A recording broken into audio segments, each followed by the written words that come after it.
7 दिनमा भेटियो भेरी नदीमा आफ्नै श्रीमानको आँखा अगाडि पुलबाट हाम फालेकी पुष्पाको शव। माछा मार्ने बल्छीमा अल्झिँदा मृत अवस्थामा भेटिएको थियो शव।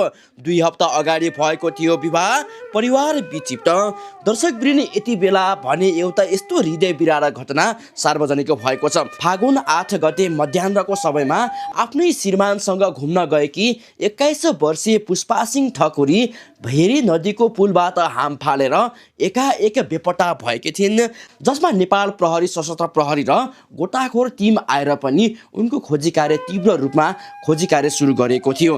तर दुःखका साथ भन्नुपर्छ, आज बिहान करिब 7 बजेको समयमा उनी माछा मार्ने बल्छीमा अल्झिएको अवस्थामा मृत अवस्थामा उनको शव फेला परेको थियो। करिब 2 हप्ता अगाडि मात्र विवाह गरेकी 21 वर्षीय पुष्पा सिंह ठकुरी दाङको तुलसीपुर उपमहानगरपालिका वडा नम्बर 6 बाट माइती घर सल्यान पुगेकी थिइन्। सल्यान पुगेर आफ्नो श्रीमानसँगै घुम्नलाई र टिकटक भिडियो बनाउनको लागि भेरी नदीमा गएकी थिइन्। आफ्नै श्रीमानको आँखा अगाडि उनी पुलबाट हाम फालेपछि श्रीमान विक्षिप्त बनेका थिए। हार गुहार गरिसकेपछि पुष्पा सिंहलाई बचाउन भनेर उनलाई बचाउने क्रममा एकजना भेरी नदीमा गएर उनले बचाउने प्रयास गरेका थिए, तर उनी नै घाइते अवस्थामा अस्पतालमा उपचाररत थिए।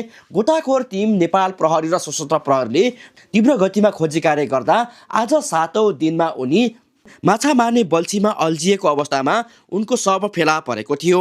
सल्यानको वनगाँठमा गत शुक्रबार भेरी नदीमा हाम फालेर बेपत्ता भएकी 21 वर्षीय पुष्पा सिंह ठकुरीको शव आज 7 दिनपछि सुर्खेतको पोखरे नजिकै फेला परेको खबर प्राप्त भएको छ।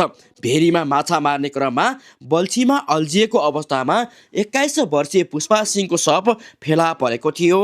यति बेला भने परिवार गहिरो शोकमा परेको छ।